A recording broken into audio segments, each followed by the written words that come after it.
Que o coronavírus trouxe reflexo para o lucro das empresas, para a rotina das pessoas, que afetou a economia, isso não é novidade. Mas qual foi exatamente o efeito no mercado de trabalho? Os índices oficiais de emprego dão um bom panorama do que aconteceu nesse período.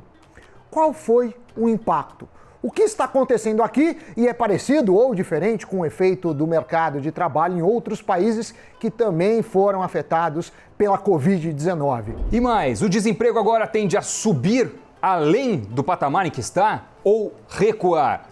O que a gente pode esperar daqui para frente? E quais as consequências sobre os seus investimentos? São perguntas que nós vamos responder no Cafeína de hoje.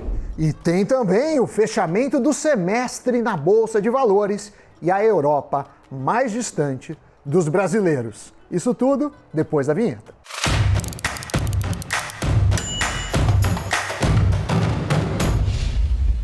Muito bem, Doni, chegamos ao meio da semana, meio ano se passou. Sim.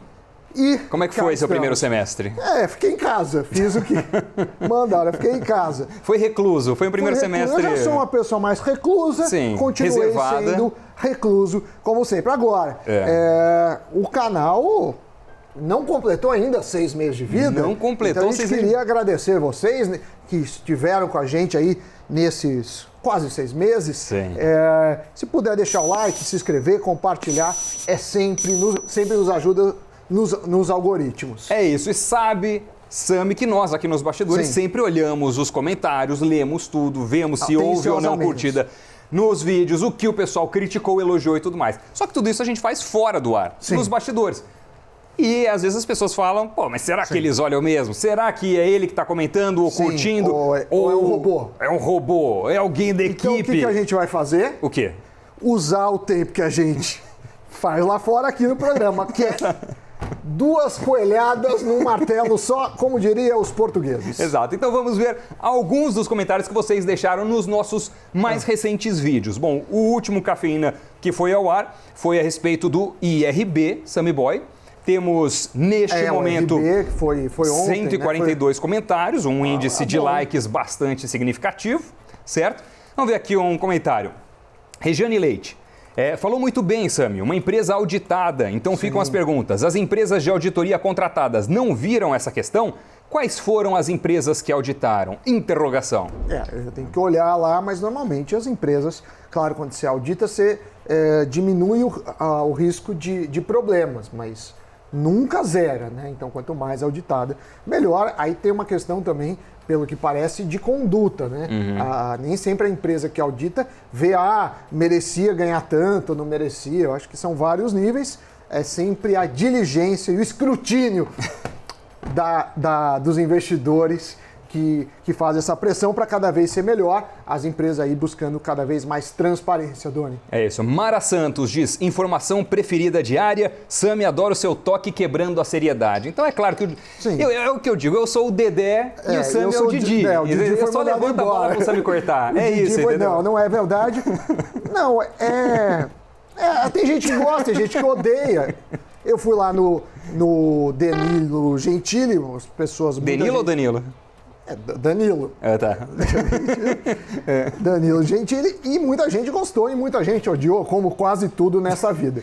Então, vamos seguir o barco. É isso. Mas também mandem para nós os tópicos que vocês gostariam de ver aqui no Cafeína. Vocês gostam mais quando a gente mergulha profundamente num assunto, como foi o caso da IRB, ou quando a gente fala de coisas mais macro, como, por exemplo, o programa das eleições americanas, segunda-feira, ou vocês querem um programa ligado mais à economia brasileira, como é o de hoje, eu não sei. Mas a gente está aqui tentando aí tatear os melhores. O que a gente garante é que sempre faremos o melhor para dar informações e análises para vocês. É isso. Nesse sentido de orientação, de sugestão de pauta, o Eric comenta, excelente programa, vocês podiam fazer um falando da Hering também, explicando a queda no ano. Podemos, muito bem. Recentemente a gente fez um de ETF e até perguntou no ar, pô, vocês querem ou não querem que a gente fale a respeito dos ETFs que seguem um mesmo índice? Por exemplo, se eu quero um ETF que segue o Ibovespa, qual deles eu devo selecionar? Tem lá vários, né? Tem pelo menos quatro, não é? Se não me engano, são 4. O público pediu e nós estamos trabalhando nessa pauta, certo? Você manda aqui no Cafeína. É isso mesmo. E por fim, Samidana, não é apenas elogio, né? Vem crítica também. No vídeo da live que nós fizemos, que é não o anterior, 2 vídeos para trás, levamos hoje tem uma live chuva. De novo. Hoje tem live, Hoje tem live. Hoje tem live de novo, é verdade. Mas levamos uma chuva de porrada, né? Então aqui, olha, o Diego Luiz diz: esse áudio que vocês colocam na abertura é de dar dor de cabeça. O Murilo: poxa, o áudio da contagem regressiva de abertura é tão alto que chega a doer os ouvidos no fone. Realmente a abertura está alta demais. Enfim, vários comentários. Nós lemos, nós vimos. E o que fizemos? Nada. Não, a gente passou para a área responsável. Para o departamento de áudio. De áudio da vinheta de introdução, que é um departamento feito disso. Então, mas eu acho. Os nossos o head da sonoplastia da vinheta tá conversando com a equipe para ver o que aconteceu. Sim. Flecha. Não, mas é provável que o próximo já esteja. Qual que eu acho que era a ideia deles? Daquele choque. Porque o cara às vezes está no banheiro, está tomando uma água e deixou lá esperando aí para chamar a atenção. Mas a gente já viu que essa não foi uma boa ideia. Não foi. Então a gente vai voltar atrás disso. É isso. Então, muito bem, Stanley. Vamos ao tema do dia? Vamos. Tema do dia. Tema do dia é mercado de trabalho, né? Mercado de trabalho, a relação do mercado com o coronavírus, qual tem sido o impacto, Brasil fora, pouco desta conjuntura. Já vamos fazer um panorama. O CAGED, né? Ontem, hoje também teve a PNAD contínua. Então a gente vai fazer aí o sumo. Então vamos fazer um resumão de tudo isso. Olha o que acontece. 12 milhões e 700 mil pessoas. É o total de desempregados no Brasil, de acordo com o dado divulgado nessa semana pelo IBGE. A taxa de desemprego passou de 12,6% no trimestre entre fevereiro e abril para 12,9% no trimestre encerrado em maio.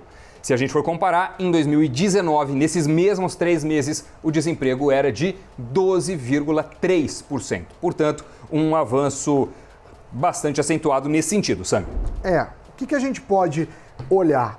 Que a PNAD, ela traz um número ruim.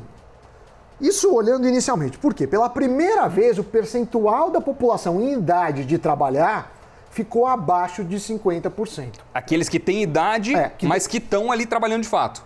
Ficou em 49,5%. Essa evolução dos números, considerando que em maio as cidades e estados começaram a reabrir, a retomar as atividades, a princípio é boa notícia. Havia aí um medo do desemprego chegar até 20%. Então, esse foi, assim, o primeiro impacto. Esses dados são também influenciados pelo fato de que hoje 11,6 milhões de trabalhadores já tiveram redução de salário ou estão com o salário cortado ou com o contrato suspenso, incluídos no programa de redução de salário e de jornada do governo. Enfim, esse corte, que é negociado de forma individual entre trabalhador e empregador, reduz o salário entre 6,5% e 20%, conforme o valor, a gente está falando tudo de emprego formal, ou dá direito a sacar o seguro-desemprego, que é entre R$ 1.045 e R$ 1.873 para quem tem o contrato suspenso, Sam. E nessa semana, o secretário da Previdência e Trabalho do Ministério da Economia, o Bruno Bianco, confirmou que o programa será prorrogado. A suspensão de salário por 2 meses e a jornada menor por 1 mês. Isso é sinal que o mercado de trabalho ainda não tem condições de sair sozinho do programa sem um aumento das demissões. Agora, tem outro ponto que a gente fala, o desemprego foi 12,9%, não sei o que lá. O desemprego no Brasil é só de quem procura emprego. Você falou daqueles 49,5%, 75 milhões de brasileiros deveriam trabalhar e não trabalham. E aí você tem gente que não trabalha e não estuda, tem gente que desistiu. É muita gente, porque você pensa assim, tem que gerar economia. Se 2 pessoas que deveriam estar trabalhando, só uma tá, o que está trabalhando tem que pagar porque não está, fora idosos, fora crianças, fora pessoas que têm alguma enfermidade ou alguma deficiência que impede o trabalho. Então, o número realmente assusta, você vê que a conta não fecha, Doni. Além disso, além desses números que são da PNAD, mais dados foram divulgados essa semana sobre o mercado de trabalho para fazer esse diagnóstico. também números oficiais. A gente está falando do CAGED. Em maio, foram mais de 330 mil vagas com carteira assinada fechadas. A gente tem alguns números para colocar aqui no telão. Vamos dar uma olhada. O resultado de maio, esse que eu falei, uma queda de 331 mil postos de trabalho. Isso, se a gente comparar com abril, veja só como foi, 902 mil postos fechados em abril, que foi o pior mês de fato. E no ano, a gente tem mais de 1 milhão e 100 mil vagas fechadas no mercado de trabalho. Né? Isso já é líquido, assim, pega que abriu menos o que fechou, fechou mais. Agora, esse número, muitos analistas estavam esperando aí 900 mil, até que não foi tão assustador. Quer dizer, o dado de maio. O dado de maio. Todo mundo ia falar, vai vir igual a abril, vai vir igual a abril. Não veio, então até foi assim, bem recebido pelo mercado. Vamos dar uma olhada do ponto de vista anual, então, como é que está o saldo. A gente já tinha mostrado aqui 2020. 2020, que é o pior resultado desde 2010. E temos 2 outros anos pavorosos, horrorosos, anos de uma brutal recessão no Brasil, para comparar. Então, 2015, o saldo tinha sido de 243 mil postos de trabalho fechados. E 2016, um número total de desempregos aumentando, de demissões, superando as contratações de 448 mil postos de trabalho. Por mais que a população tenha crescido nesse tempo, o número é assustador, né?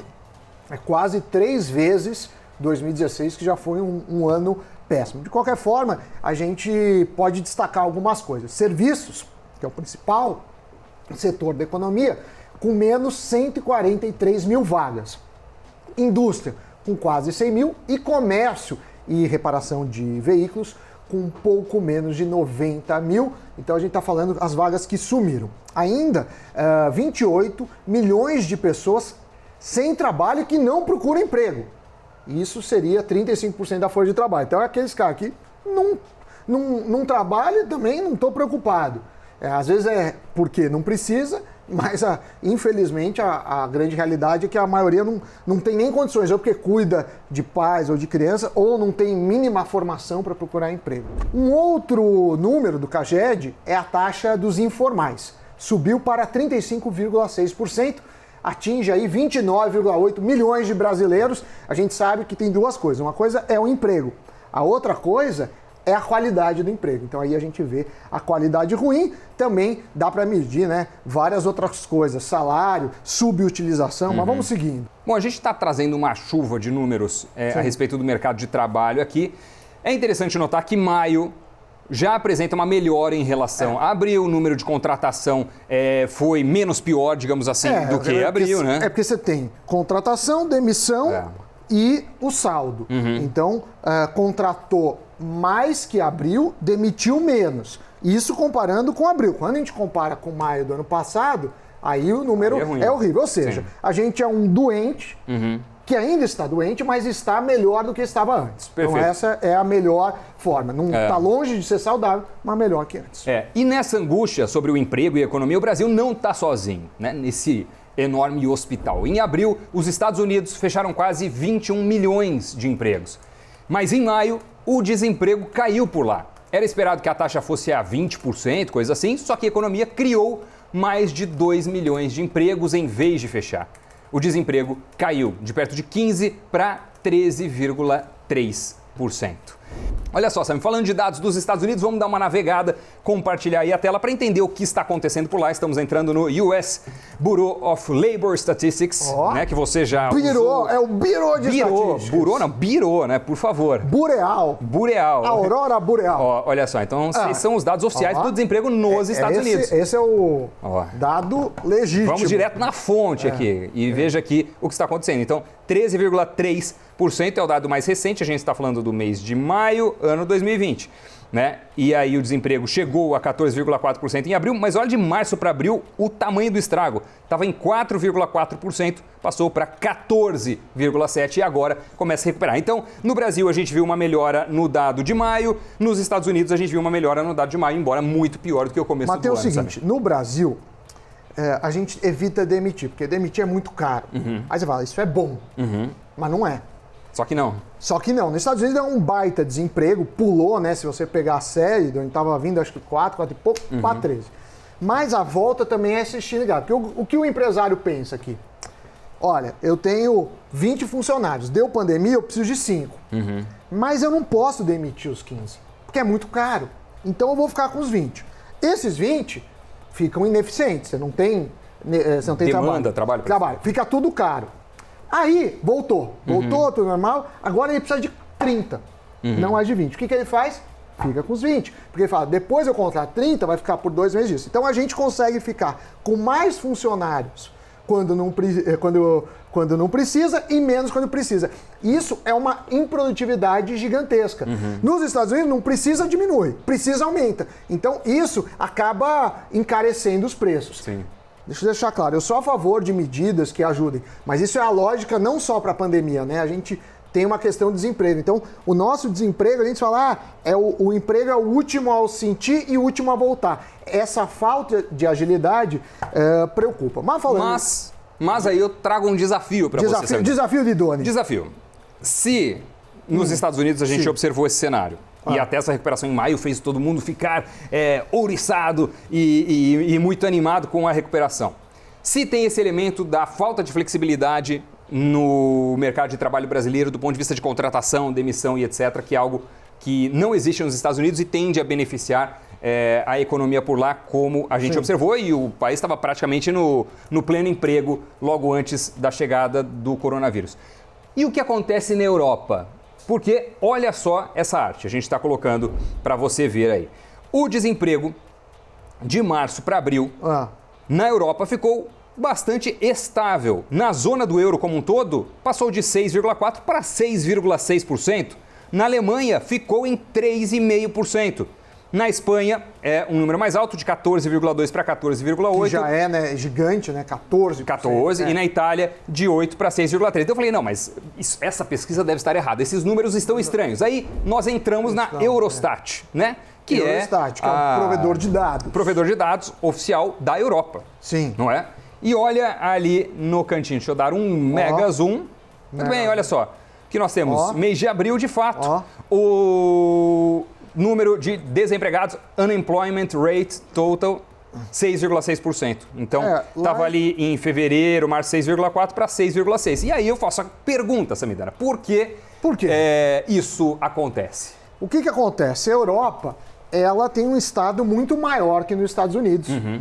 Mais organizada e mais rica, principalmente. Mais rica. Então, a Alemanha, por exemplo, não vai ter que aumentar a dívida, porque ele tem superávit de caixa. A gente não tem dinheiro para pagar nossas contas. O governo gasta mais do que ele ganha. A Europa não. Então eles também têm fôlego para ajudar mais. Então eles tentam aí diminuir jornada, ter mais benefícios. Claro que a gente está falando do combate ao coronavírus. Porque você tem dinheiro, é uma história. Você não tem, é outra. A gente não tem dinheiro. Sou a favor? Sou. Mas eu sei que vai custar caro. Eles tinham sobra de caixa. Então, eu acho interessante, né, como os países estão lidando. Mas, assim, a economia americana é muitas vezes maior que a economia italiana ou espanhola, por exemplo. Nem se compara.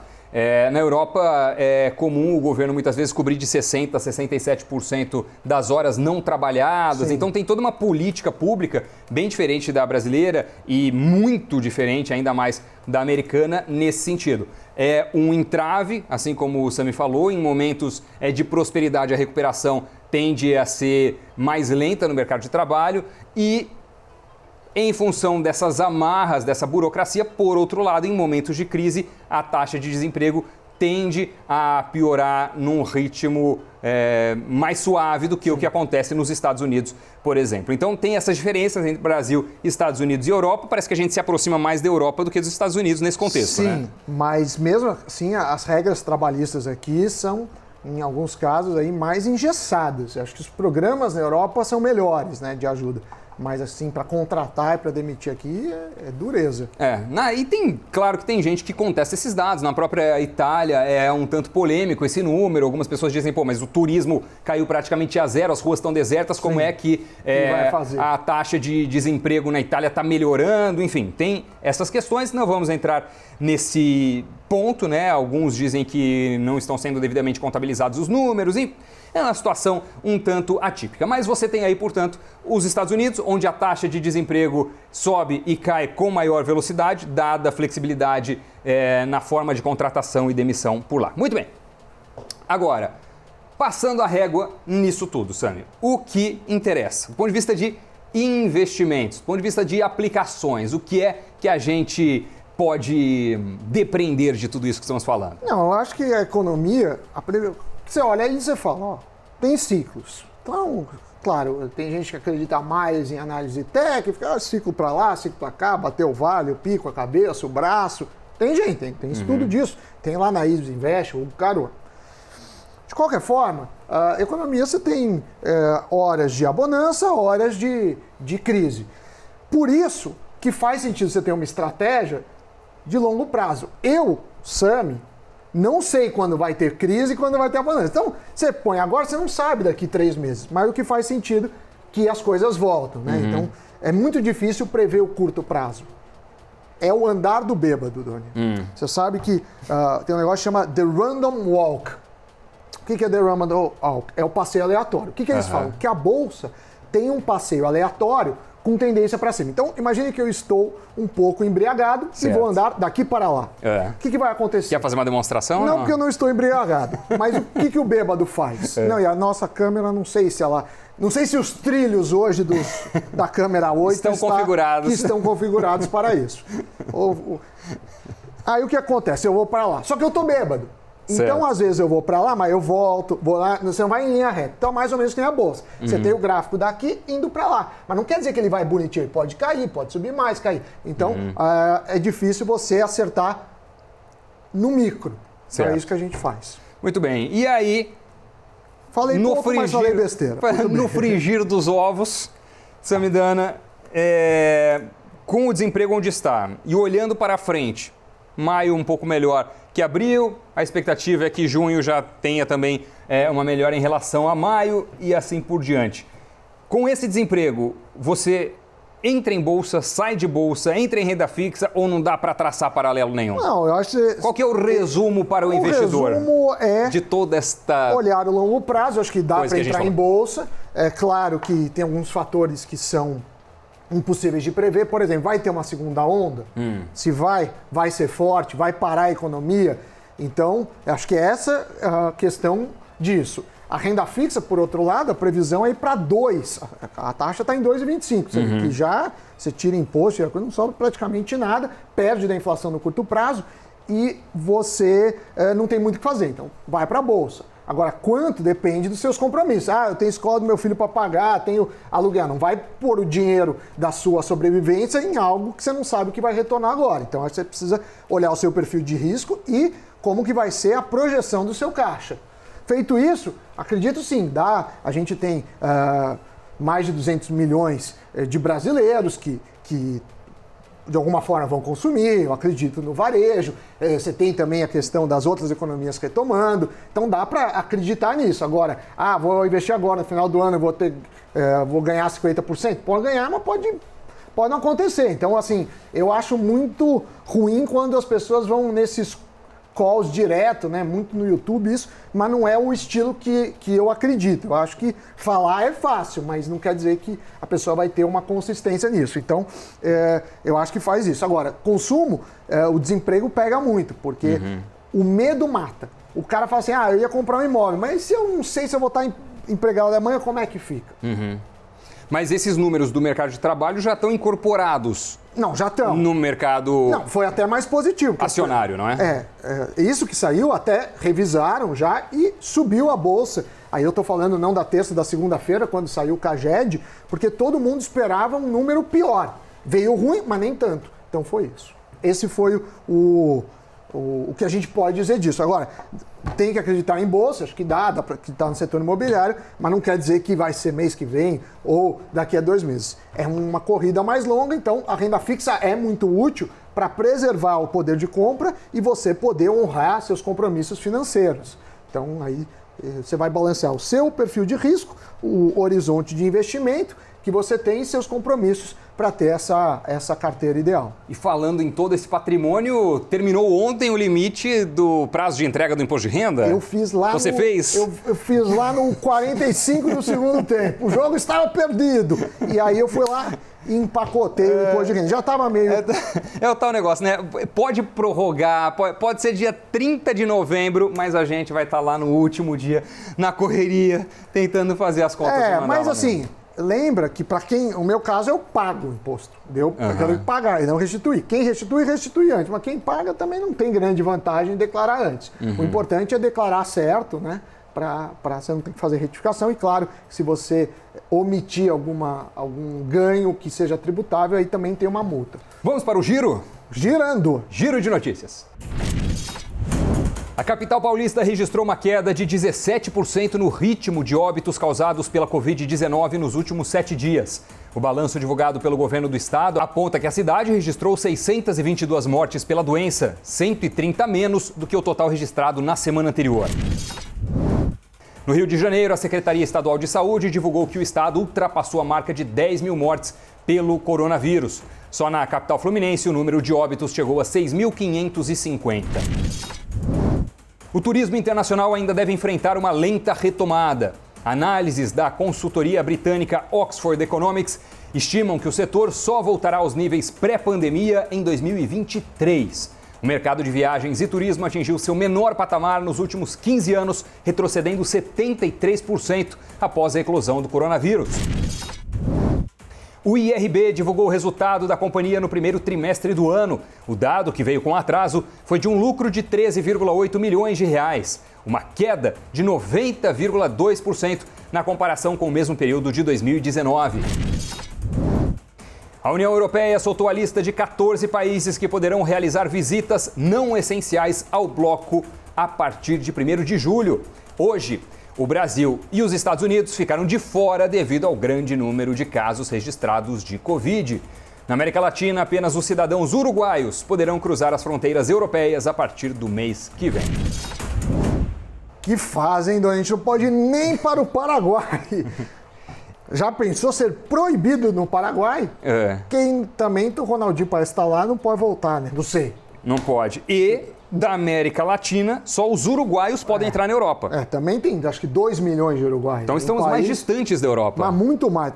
Mas também ninguém vai viajar agora. Você que morou muitos anos na Espanha... Sim. Também não vou poder visitar meus amigos. Não vai poder. Mas também não estou morrendo de vontade, não. Eu estou aqui bem, tranquilo, fazendo o Invest News. A gente usa as redes sociais. Qual é o país europeu que você mais gosta? Eu morei em Madrid, eu gosto muito de Madrid. Eu não conheço todos os países da Europa, gosto muito de Madrid. E Londres, porque minha educação britânica. E você, Doi? Cara, eu gosto bastante de Londres, já fui algumas vezes. Madrid nunca fui. Mas, enfim, Reino Unido como um todo eu gosto. E o país que eu mais gosto, que eu nunca fui, é a Islândia. Tenho vontade. Noruega, Dinamarca, Suécia, você não tem os escandinavos.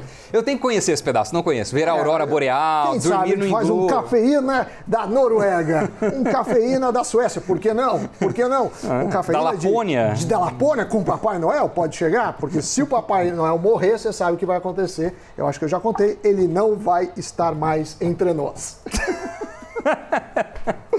Só se ele morrer. Se você contou, não sei. O bom é que eu tenho uma memória horrorosa, então toda piada que você conta, depois de uma semana eu dou risada de novo. Bom, eu também esqueço. Fechamento do mercado? Fechamento do mercado. Chama aí o fechamento. Não, mas eu ainda quero falar dos casos, porque caiu São Paulo, que é o Rio, São Paulo fechou já uns hospitais de campanha, o Rio tem uns que nem abriram, já acabou a pandemia, não tem mais hospital, enfim, estão investigando. Agora São Paulo caiu, né, o número de ontem, é bom, porque foi a primeira vez que teve uma queda expressiva de uma semana para outra, 144 mortes a menos, se a gente comparar a terça, o número divulgado na terça com a terça anterior, vamos esperar que continue caindo. Agora, claro que tivemos muitas mudanças nas condições de isolamento, essa abertura, fecha, feriado, não fecha. E agora sim, o que todos esperávamos, Doni, o fechamento de mercado com Doni Denúcio.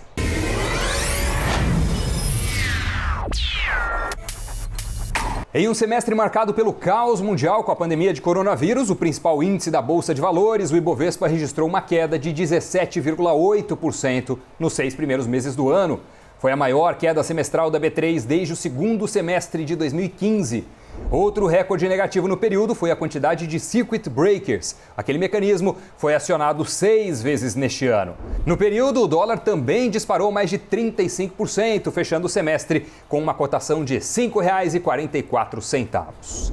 O dólar... Passou a régua no primeiro semestre do ano. Este foi o resultado da Bolsa e do dólar, Sam. Foi para a sacola esse primeiro semestre. O que acontece? A Bolsa, a gente viu, todos os países sofreram muito, preocupa um pouco a velocidade que o Brasil está recuperando, mas eu acredito sim que vai estar tudo certo. Agora, o dólar, ele sofre algumas coisas. Sofre a nossa taxa de juros mais baixa, porque aí, quando você compara com os outros países, a gente não é um atrativo tão grande, então muitos investidores falam, vou sair, se é para ficar eu estava na renda fixa no Brasil, falar, não está pagando muito mais do que a renda fixa em outros lugares, porque você tem que olhar renda fixa acima da inflação. E aí, inclusive, a gente tem